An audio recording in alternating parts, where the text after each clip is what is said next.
Araling Panlipunan 4, ika-4 na markahan. Module 2, Mga Karapatan ng Mamamayang Pilipino. Alamin natin. Most Essential Learning Competency, MELC. Natatalakay ang mga karapatan ng mamamayang Pilipino.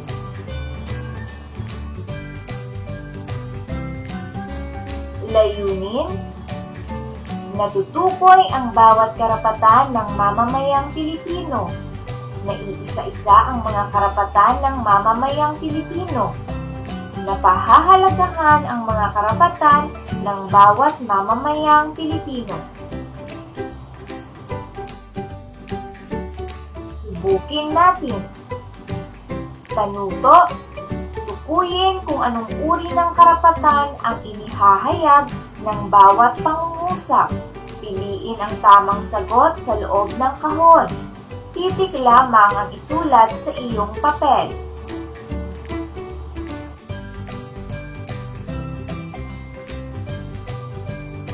Unang bilang, binigyan si Ginoong Juan ng pampublikong abogado para maipagtanggol ang kanyang kaso. Ikalawang bilang, tuwing halalan, hindi nalilimutan ni Sheila na bumoto sa kanilang lalawigan.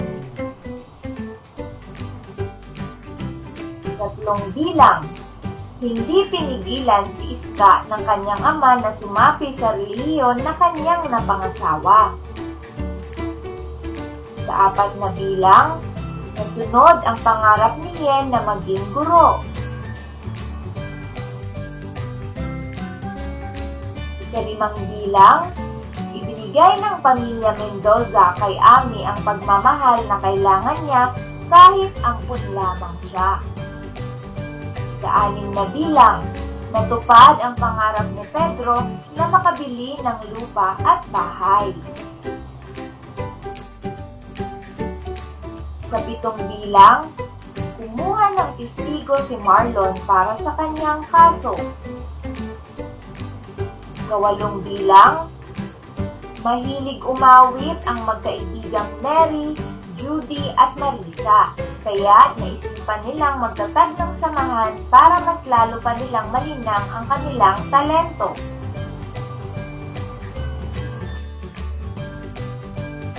Ika-9 na bilang, sina Rena at Renan ay naglalaro pagkatapos nilang walisan ang kanilang bakuran. Ika-10 bilang, si Aling Nena ay nagmamakaawa kay Don Pablo dahil hindi pa nito mababayaran ang kanilang utang kasi gipit pa sila sa pera.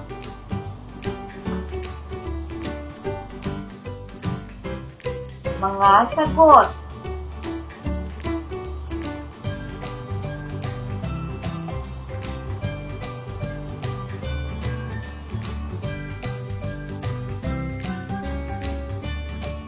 Balikan natin. Tignan ang mga larawan, mga bata.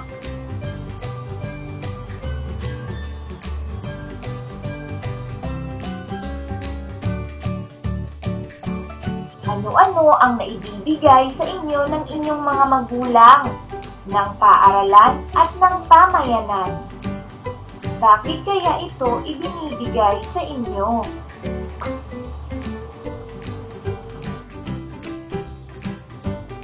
Tuklasin natin. Tignan ang mga larawan, mga bata, at ano ang ipinapakita ng bawat isa.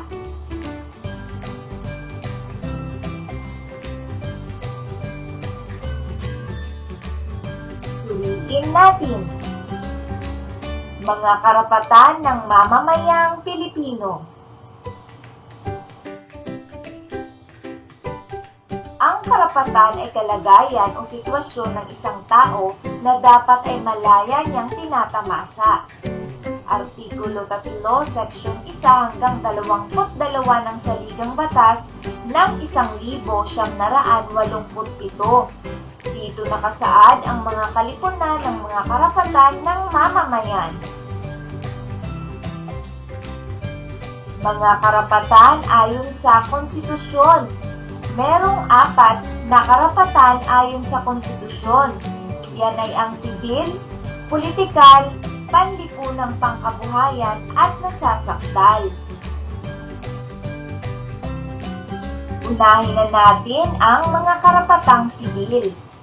Ito ay nauukol sa pagtatamasa ng mamamayan ng kapayapaan at kaligayahan sa buhay.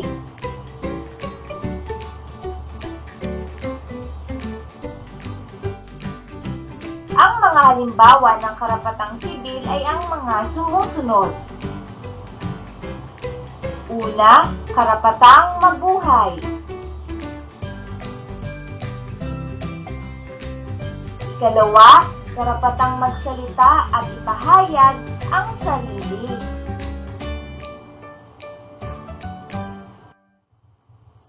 Ikatlo, karapatang di mabilanggo dahil sa pagkakautang. Ika-4, karapatang magkaroon ng tirahan at mga ari-arian.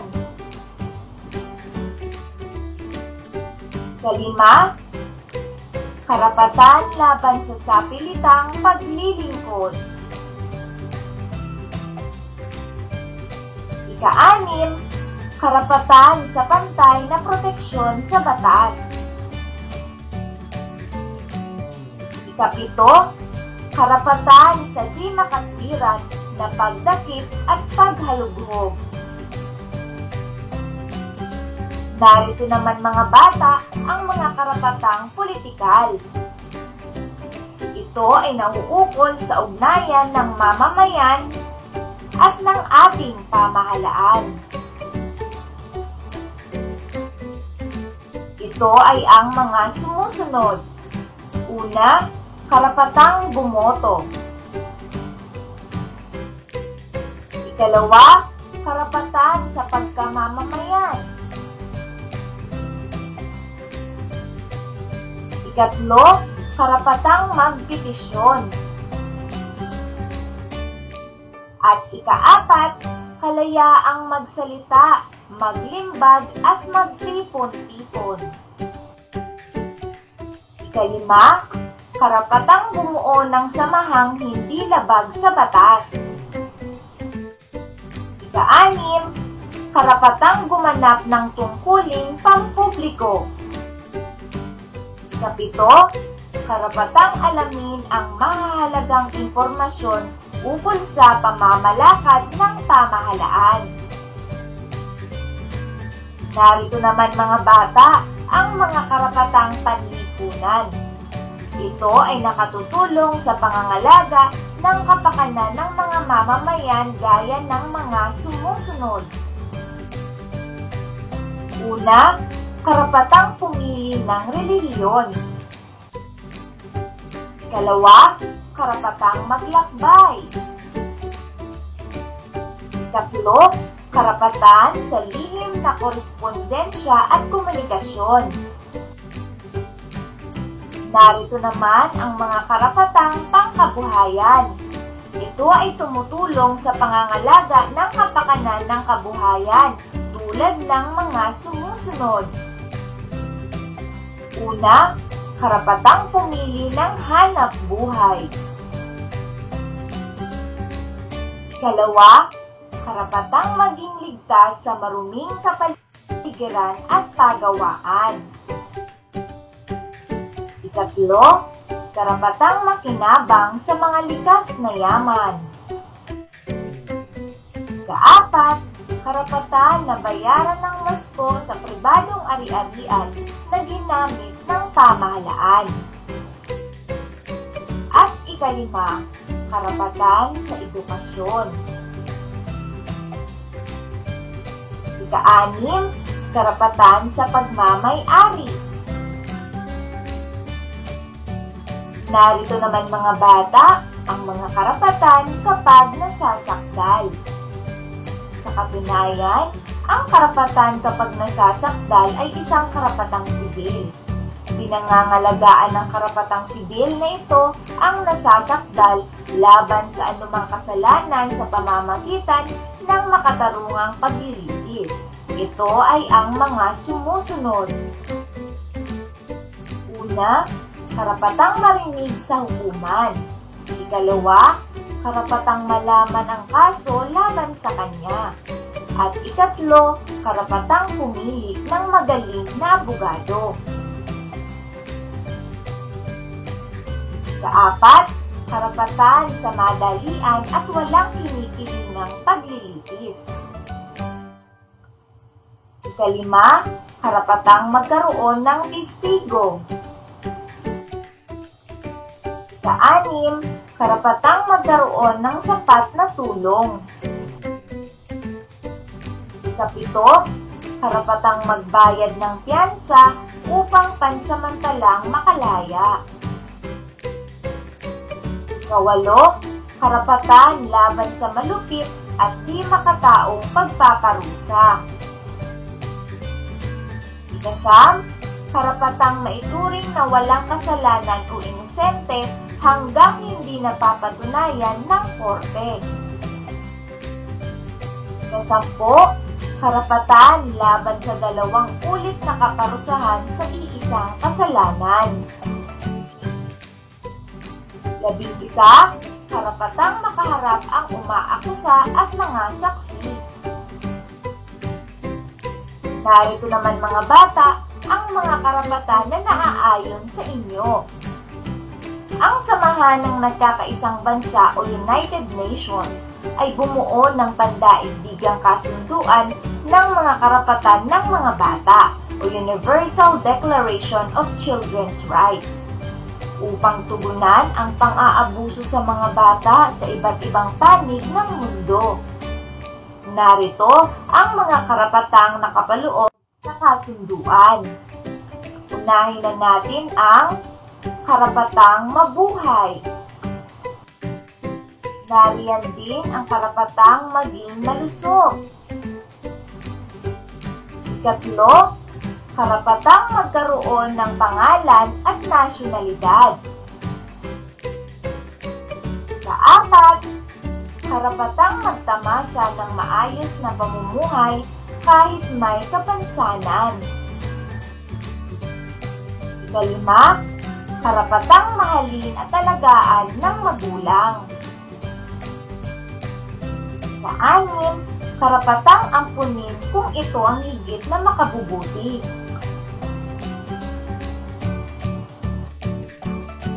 Ikapito, karapatan sa sapat na pagkain, damit, at tirahan.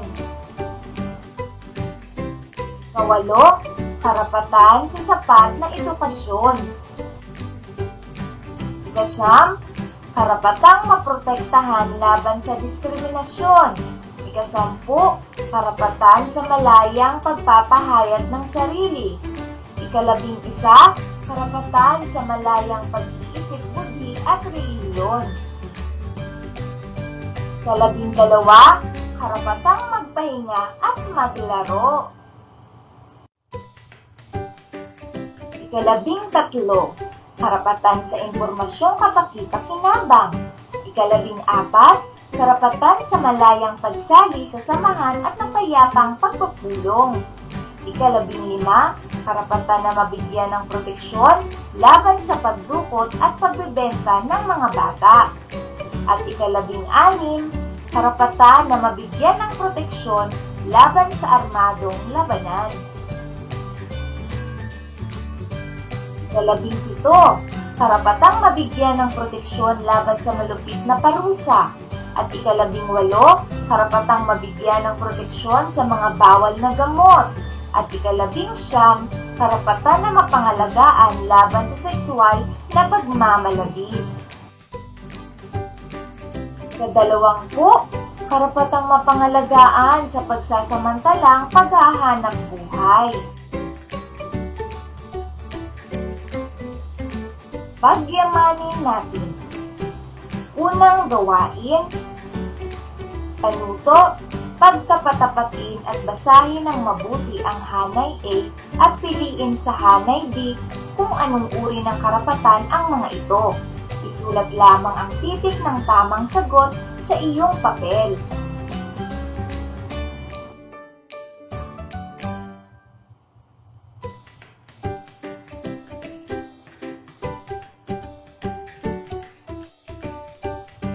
Dalawang gawain. Panuto, isulat ang T kung ang pahayag ay tama at M naman kung ang pahayag ay mali. Isulat ang sagot sa papel.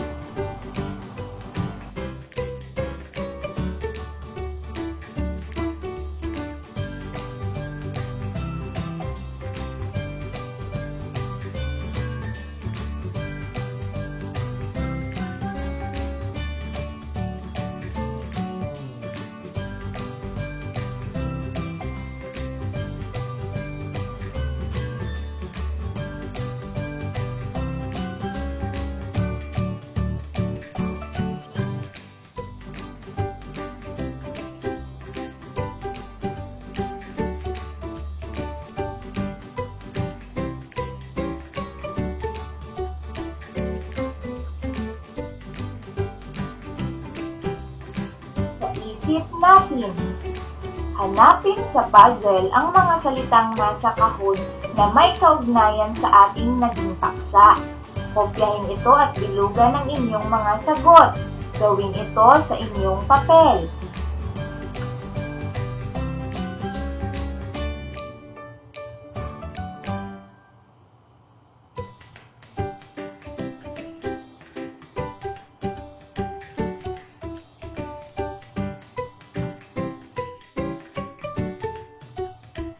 Sa isip natin, bilang isang bata o mag-aaral, gumuhit ka sa iyong papel ng isang larawan na nagpapakita ng karapatan ng mga bata at ilarawan ito.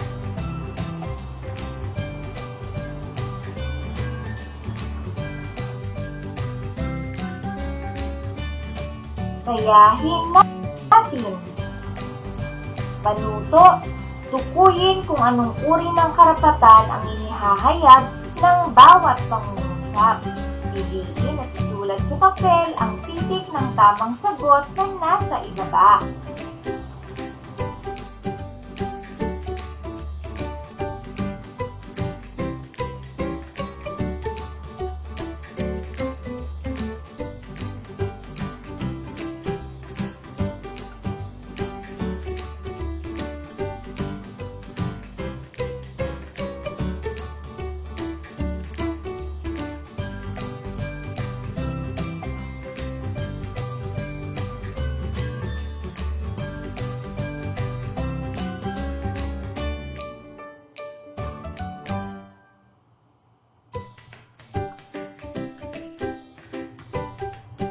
Karagdagang gawain. Gumupit ng isang larawan na nagpapakita ukol sa mga karapatan na ating natalakay. Idikit ito sa kwaderno at ipaliwanag. Diyan na nagtatapos mga bata ang ating aralin. Hanggang sa muli, maraming salamat. Paalam!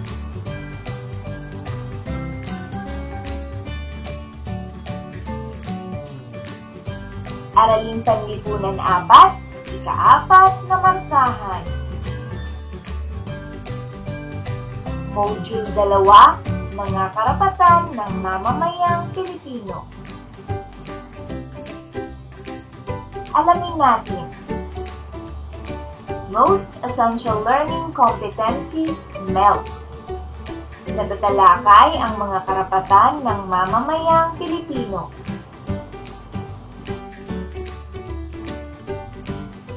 Layunin, natutukoy ang bawat karapatan ng mamamayang Pilipino. Naiisa-isa ang mga karapatan ng mamamayang Pilipino. Napahahalagahan ang mga karapatan ng bawat mamamayang Pilipino. Subukin natin. Panuto, Tukuyin kung anong uri ng karapatan ang inihahayag ng bawat pangungusap. Piliin ang tamang sagot sa loob ng kahon. Titik lamang ang isulat sa iyong papel.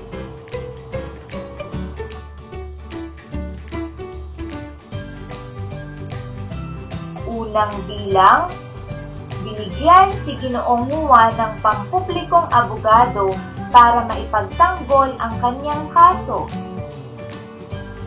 Ikalawang bilang, tuwing halalan, hindi nalilimutan ni Sheila na bumoto sa kanilang lalawigan. Tatlong bilang, hindi pinigilan si Iska ng kanyang ama na sumapi sa relihiyon na kanyang napangasawa.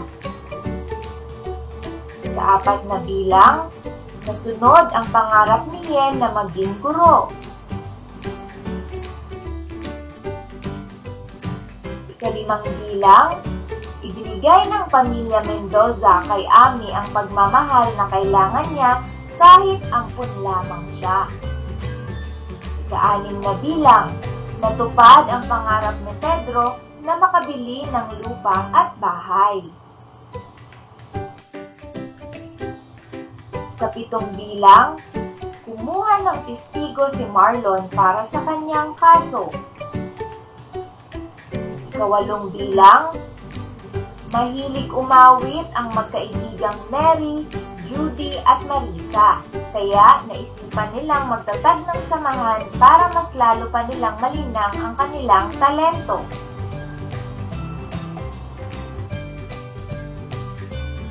Ika-siyam na bilang, sina Rena at Renan ay naglalaro pagkatapos nilang walisan ang kanilang bakuran. Ika-sampung bilang, si Aling Nena ay nagmamakaawa kay Don Pablo dahil hindi pa nito mababayaran ang kanilang utang kasi gipit pa sila sa pera.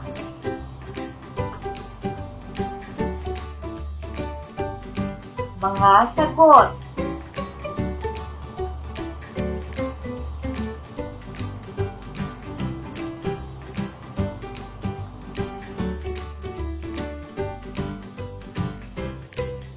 Balikan natin. Tignan ang mga larawan, mga bata.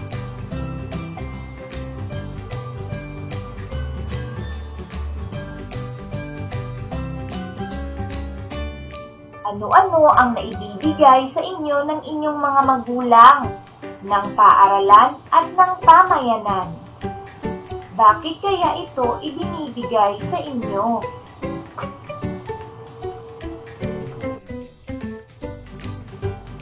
Tuklasin natin. Tignan ang mga larawan, mga bata, at ano ang ipinapakita ng bawat isa.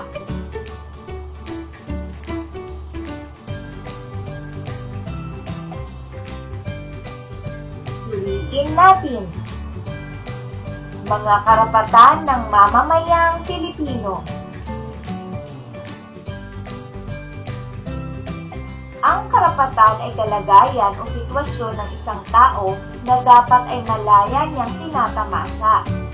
Artikulo 3, Seksyon 1 hanggang 22 ng Saligang Batas ng 1987. Dito nakasaad ang mga kalipunan ng mga karapatan ng mamamayan. Mga karapatan ayon sa konstitusyon. Merong 4 na karapatan ayon sa konstitusyon. Yan ay ang sibil, politikal, panlipunang pangkabuhayan at nasasakdal. Unahin na natin ang mga karapatang sibil. Ito ay nauukol sa pagtatamasa ng mamamayan ng kapayapaan at kaligayahan sa buhay.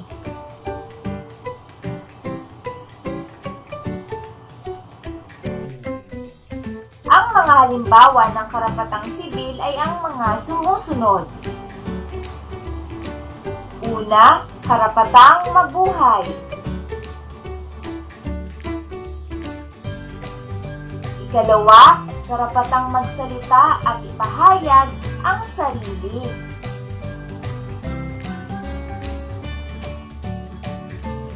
Ikatlo, karapatang di mabilanggo dahil sa pagkakautang. Ikaapat, karapatang magkaroon ng tirahan at mga ari-arian. Ikalima, karapatan laban sa sapilitang paglilingkod. Ika-anim, karapatan sa pantay na proteksyon sa batas. Ika-pito, karapatan sa di makatwiran na pagdakip at paghalughog. Narito naman mga bata ang mga karapatang politikal. Ito ay nauukol sa ugnayan ng mamamayan at ng ating pamahalaan. Ito ay ang mga sumusunod. Una, karapatang bumoto. Ikalawa, karapatan sa pagkamamamayan. Ikatlo, karapatang magpetisyon. At ikaapat, kalayaang magsalita, maglimbag at magtipon-tipon. Ikalima, karapatang bumuo ng samahang hindi labag sa batas. Ika-anim, karapatang gumanap ng tungkuling pampubliko. Ikapito, karapatang alamin ang mahahalagang impormasyon ukol sa pamamalakad ng pamahalaan. Narito naman mga bata ang mga karapatang panlipunan. Ito ay nakatutulong sa pangangalaga ng kapakanan ng mga mamamayan gaya ng mga sumusunod. Una, karapatang pumili ng relihiyon. Ikalawa, karapatang maglakbay. Ikatlo, karapatan sa lihim na korespondensya at komunikasyon. Narito naman ang mga karapatang pangkabuhayan. Ito ay tumutulong sa pangangalaga ng kapakanan ng kabuhayan tulad ng mga sumusunod. Una, karapatang pumili ng hanap buhay. Ikalawa, karapatang maging ligtas sa maruming kapaligiran at pagawaan. Ikatlo, karapatang makinabang sa mga likas na yaman. Ikaapat, karapatan na bayaran ng wasto sa pribadong ari-arian na ginamit ng pamahalaan. At ikalima, karapatan sa edukasyon. Ika-anim, karapatan sa pagmamay-ari. Narito naman mga bata ang mga karapatan kapag nasasakdal. Sa katunayan, ang karapatan kapag nasasakdal ay isang karapatang sibil. Pinangangalagaan ng karapatang sibil na ito ang nasasakdal laban sa anumang kasalanan sa pamamagitan ng makatarungang paglilitis. Ito ay ang mga sumusunod. Una, karapatang marinig sa hukuman. Ikalawa, karapatang malaman ang kaso laban sa kanya. At ikatlo, karapatang pumili ng magaling na abogado. Ikaapat, karapatan sa madalian at walang kinikilingang paglilitis. Ikalima, karapatang magkaroon ng testigo. Ika-anim, karapatang magkaroon ng sapat na tulong. Ikapito, karapatang magbayad ng piyansa upang pansamantalang makalaya. Ikawalo, karapatan laban sa malupit at di makataong pagpaparusa. Ika-9, karapatang maituring na walang kasalanan o inosente hanggang hindi napapatunayan ng korte. Ika-10, karapatan laban sa 2 ulit na kaparusahan sa iisang kasalanan. 11, karapatang makaharap ang umaakusa at mga saksi. Narito naman mga bata, ang mga karapatan na naaayon sa inyo.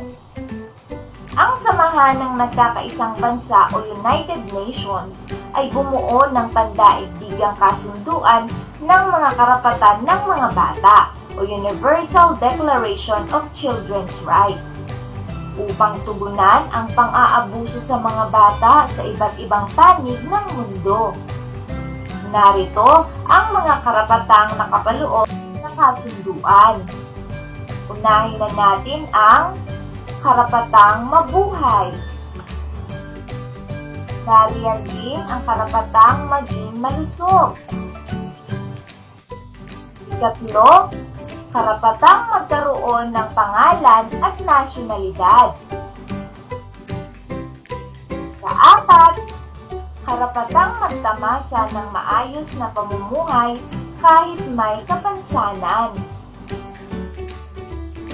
5, karapatang mahalin at alagaan ng magulang.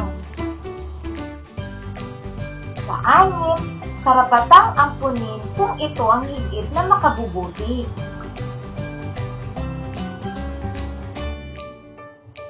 7, karapatan sa sapat na pagkain, damit, at tirahan.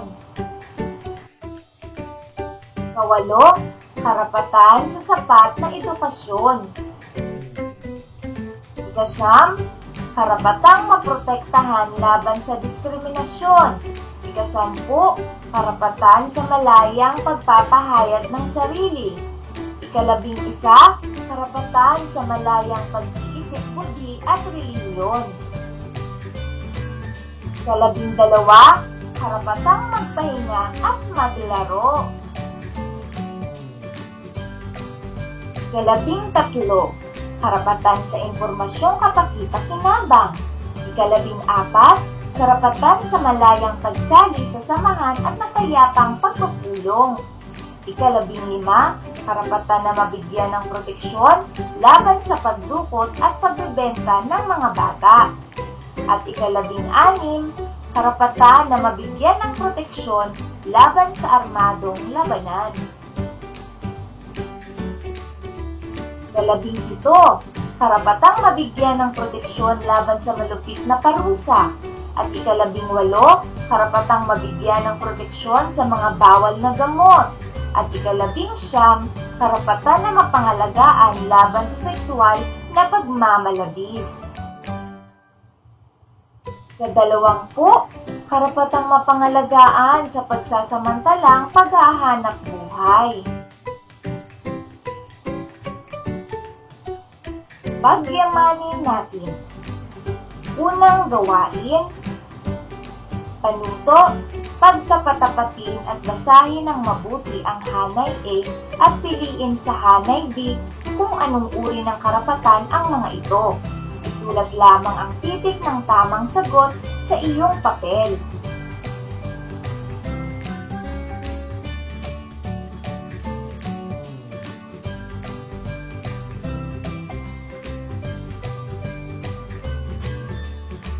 Dalawang gawain. Panuto, isulat ang P kung ang pahayag ay tama at M naman kung ang pahayag ay mali. Isulat ang sagot sa papel.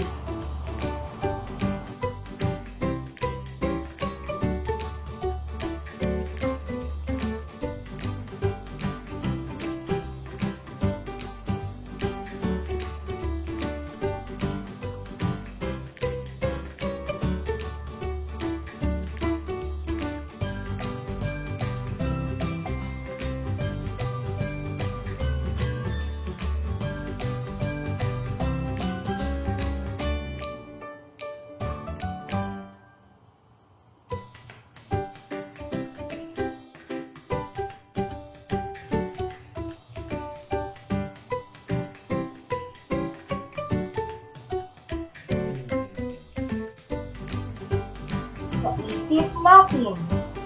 Hanapin sa puzzle ang mga salitang nasa kahon na may kaugnayan sa ating naging paksa. Kopyahin ito at bilugan ang inyong mga sagot. Gawin ito sa inyong papel.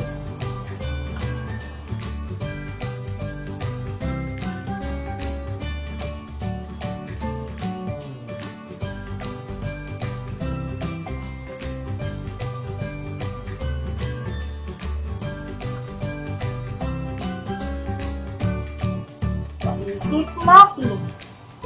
Bilang isang bata o mag-aaral, gumuhit ka sa iyong papel ng isang larawan na nagpapakita ng karapatan ng mga bata at ilarawan ito.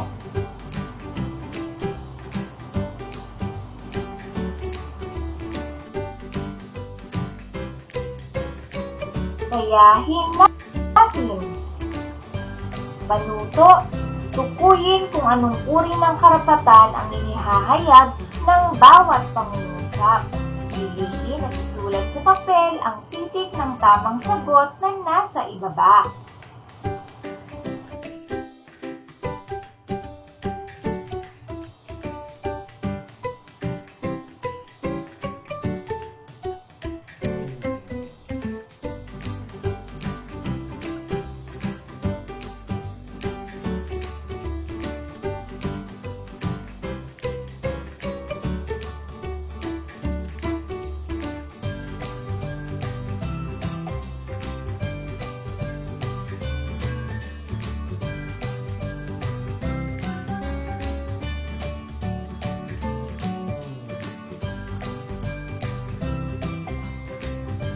Karagdagang gawain. Gumupit ng isang larawan na nagpapakita ukol sa mga karapatan na ating natalakay. Idikit ito sa kwaderno at ipaliwanag. Diyan na nagtatapos mga bata ang ating aralin. Hanggang sa muli, maraming salamat. Paalam!